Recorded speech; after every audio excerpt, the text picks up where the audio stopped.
Come with me to Psalm 119 and verse 10. We read, "With my whole heart have I sought thee. O let me not wander from thy commandments." This psalm is a towering work of praise, encouragement, theology, yes, and literature. And in many of the verses it's poetical.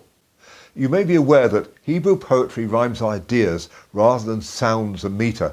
That happily allows it to be translated into any language. When verses in the wisdom books rhyme ideas, we find maybe the same idea just expressed differently, or two opposing ideas put together. Either way, a train of thought is emphasized. The first form we call synonymous parallelism, and the second is antithetical parallelism. As an example of synonymous parallelism, here's the first verse of the Song of Songs, chapter 2. You'll see the same idea expressed in two different ways. I am the rose of Sharon and the lily of the valleys. Now here's an antithetical parallelism from the book of Proverbs, which frankly is stuffed full of them. This is early in chapter 12. A good man obtaineth favour of the Lord, but a man of wicked devices will he condemn. It's the same truth, positive in the first part, negative in the second. Now then, scholars have identified a third form which they call synthetic parallelism. That's synthetic as in establishing a connection, not synthetic as in plastic. If you're a chemical engineer, you'll now tell me that plastics are made by building molecular connections. And I shall say thank you for sharing that. Therefore, in Hebrew poetry, a true synthetic parallelism has an action connected to a consequence. And that synthetic parallelism is what we have in this verse.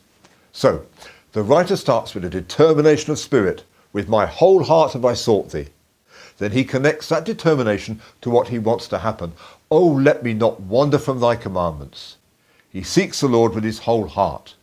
In 1 Chronicles chapter 12 and verse 33, we read of the men of Zebulun, which could keep rank, they were not of double heart. And the Apostle James tells us to pray single-mindedly. He says in chapter 1 and verse 8, a double-minded man is unstable in all his ways. So we have to seek the Lord, and you do that in prayer, and especially in his word, wholeheartedly.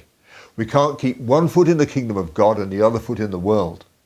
And the psalmist prays that by doing that, God will not let him wander from his commandments. Plainly, sinning, straying off the path of God's commandments is a bad thing. It's as easy to do as it is to be avoided.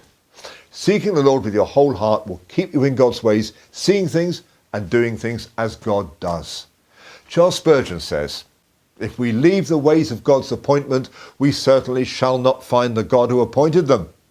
The more a man's whole heart is set upon holiness, the more does he dread falling into sin.